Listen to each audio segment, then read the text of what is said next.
दिनांक 25 नवंबर 2025 मंगलवार की रात वीआईटी, पूरा नाम वेल्लोर इंस्टीट्यूट ऑफ टेक्नोलॉजी, 4000 छात्रों का हुजूम हिंसा पर उतर आता है। मीडिया में छपी रिपोर्ट्स बताती है कि इस घटना में आगजनी और तोड़फोड़ भी शामिल था।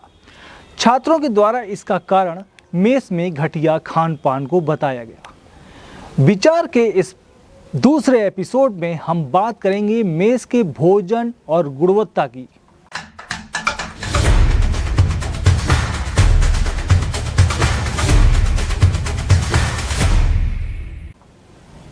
तो अभिवादन स्वीकार करिए गिरधर दास का।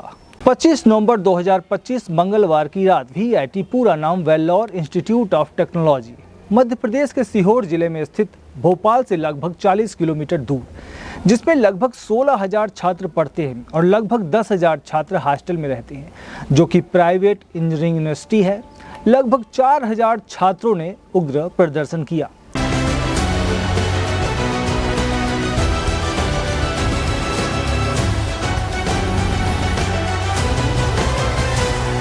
छात्रों ने इसका कारण हॉस्टल मेस के खराब खान पान को बताया।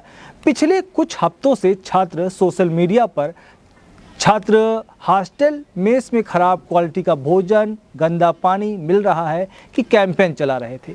छात्रों ने यह भी दावा किया कि कई छात्र में उल्टी, दस्त और पीलिया के लक्षण पाए गए। छात्रों के द्वारा दावा किया गया कि लगभग 100 से ज़्यादा छात्र सीहोर और भोपाल के अस्पतालों में भर्ती थे और कम से कम 4 छात्रों की मौत भी हो चुकी है, लेकिन इसकी कोई आधिकारिक पुष्टि कॉलेज प्रशासन या शासन के द्वारा नहीं दी गई। आदिमानव काल से ही मनुष्य के संघर्ष की जो कहानी है वो भोजन से ही शुरू होती है। वहीं भोजन की लालसा ने आज उसे आदिमानव से होमो सैपियंस और फिर आज का मानव बनाया। घरों में सास बहू की जो तकरार भी होती है वो भी भोजन से ही शुरू होती है। मेरे कहने का मतलब है कि भोजन मानव के जीवन का एक महत्वपूर्ण विषय है। इसका मतलब इसे हल्के में लेना बेईमानी होगी। यूनिवर्सिटी में मेस का प्रबंधन एक प्राइवेट कॉन्ट्रैक्टर के द्वारा किया जाता था।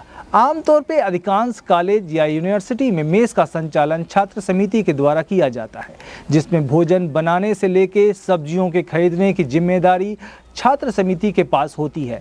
मेस संचालन के लिए इन संस्थाओं में टेंडर की ज़रूरत नहीं होती, क्योंकि सभी जिम्मा जो समितियां होती हैं वही संभालती हैं। सभी व्यवस्थाएं लोकल स्तर के कारीगरों से काम करा लिया जाता है। लेकिन ज़रा रुकिए, मैंने ऐसा क्यों कहा? क्योंकि यहीं से असली खेल शुरू होता है, जिसकी झलक वीआईटी में देखने को मिली। नाम न जाहिर होने की शर्त पर छात्रों ने बताया कि उन्हें इस समिति की कोई जानकारी नहीं है। मैं किसकी बात कर रहा हूँ? छात्र समिति की, जो मेस की व्यवस्थाओं की देखरेख, निगरानी करती है, संचालित करती है, और न ही कार्य करने की प्रणाली की। छात्रों ने खाने की गुणवत्ता पर भी अपनी बात बेबाकी से रखी, लेकिन फिर एक ही बात, कोई सुनने वाला नहीं है। मतलब जब भी वो शिकायत करते हैं कोई सुनने वाला नहीं है। अच्छा, जब पैसा बिना किसी मेहनत के आना शुरू हो जाए तो कमाने वाला भी, मैं किस कमाने वाले की बात कर रहा हूँ? मैं वेंडर की बात कर रहा हूँ। मैं उस ठेकेदार की बात कर रहा हूँ जो खाने को बनाता है। वो बेबाकी से या खुले आम ये कहता है कि वो सभी की रेट जानता है कि किसके मुंह में कितनी गड्डी डालनी है जिससे उसकी मुंह को बंद किया जा सके। मतलब सबके रेट फिक्स होने का दावा भी वो करता है।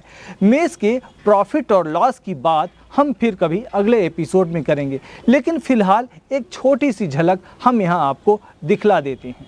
सपोज करिए कि किसी हॉस्टल में अगर 200 छात्र हैं और एक दिन का जो भोजन है वो कितना है? 100 रुपये। हम एक मोटा मोटी आंकड़ा लेके चलते हैं, 100 रुपये, और 200 छात्र हैं। 200 छात्र हैं और 100 तो कितना हो गया? 20,000 रुपये हो गया एक दिन का।